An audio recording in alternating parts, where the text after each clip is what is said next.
What's going on, you guys? It's your Huggable Hipster here, and welcome back to another episode of The Casual Nerd. This episode is gonna be all over the place today. Popping up the articles right now, and there's three main articles that I want to discuss today.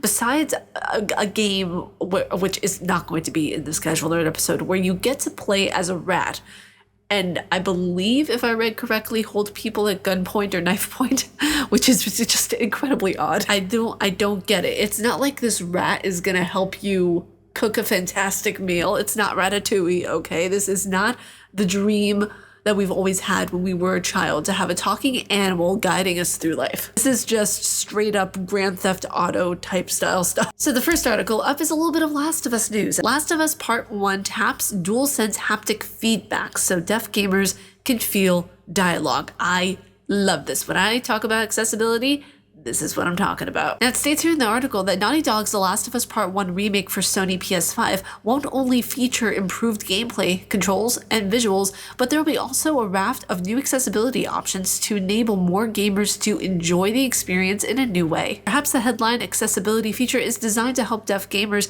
get a greater sense of the gravities behind the lines of dialogue. It'll essentially convert the dialogue into haptic feedback delivered through the PS5 DualSense controller. Explained in a PlayStation blog post, the feature will help deaf gamers in quote feel the way the line is delivered. It's one of the series of the features that improve upon the significant progress Naughty Dog made on the front with The Last of Us Part 2. Regardless of what you think of Naughty Dog as a company and what you think of their games, the fact that this is happening and the fact that things with accessibility are improving so much, it is just absolutely phenomenal. Next up in gaming news, this one took me for a turn.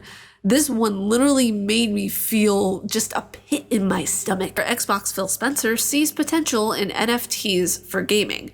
Yikes. Now, just so you guys know, I'm not a fan of NFTs. I never was a fan of NFTs. For me personally, I think it's rather gimmicky, to be honest with you. I know a lot of people have made money, but all these crypto bros that come out of the woodworks and get them, it's just, it's not something that is eco-friendly. It's not something that should be inhabiting our space in gaming. Now, it states here in the article that Microsoft Gaming CEO Phil Spencer has shared new commentary around play-to-earn game mechanics and NFTs, saying he feels cautious but doesn't want to write off any new technology. Speaking to Bloomberg, Spencer said that the play-to-earn category specifically gives him pause. He admitted that he isn't new in the gaming landscape. People have been gold farming for years, but such mechanics being built directly into games represents a new step that requires cautious outlook, he said. In quote, play-to-earn specifically is something I'm cautious about. It creates a worker force out of players for certain players to monetize.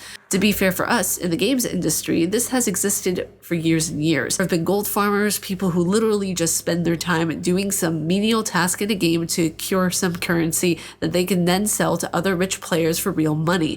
So that person doesn't have to spend their time.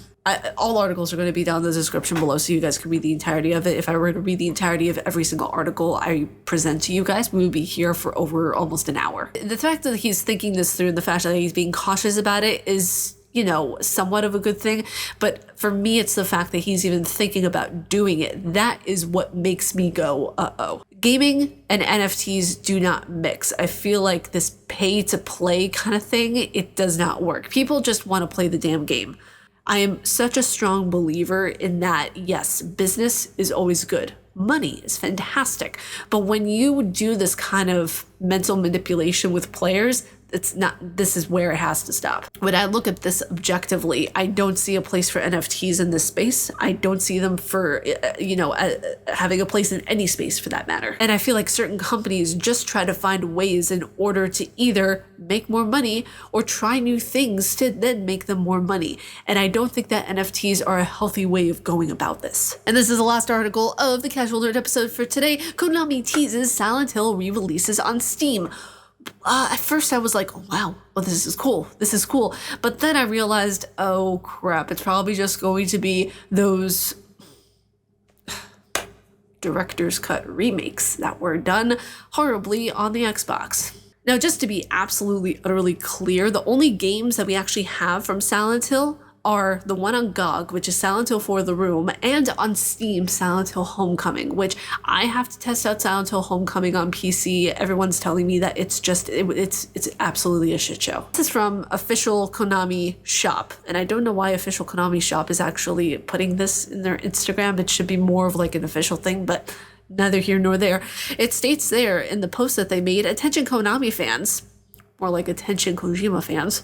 For the first time ever, all the classic games you love, the new games you're waiting for, are coming to official Konami shop as Steam digital downloads. I don't know why they just don't say it's coming to Steam. Why you gotta put it through there and cut out the middleman? Like, I don't get that. 23 games, 18 DLCs. Are you ready to play? Stay tuned for OKS games. I have a bit of an issue for this. It sounds like they're just trying to profit off of people. I mean, clearly it sounds cheesy with the way that they wrote it out. It's like, attention all fans, come one, come all. It's like, okay, yeah, I get it. You're not gonna remake the games. What do you freaking do? Let us be in peace now.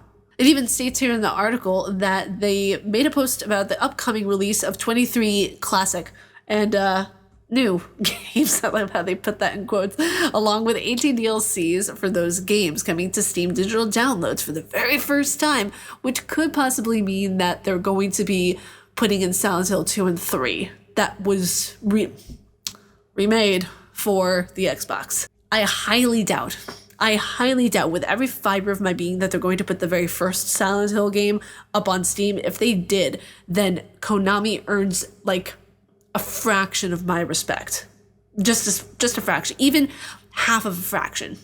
Maybe even less. Maybe like a ruble. Like just like a very small percentage of my respect. Oh, that is how you pronounce it. Okay, Metal Gear Rising: Revengeance, Super Castlevania 4, and Castlevania Lords of Shadow, among others. So after I review these games, I'm going to be going into Castlevania for the first time, and I'm going to see what people are talking about and hyping up about in regards to the series. It's going to be interesting to see how this whole thing plays out over the rest of this year and next, because, you know, the Silent Hill 4 The Room, it was a really good game, released back in 2020 on GOG.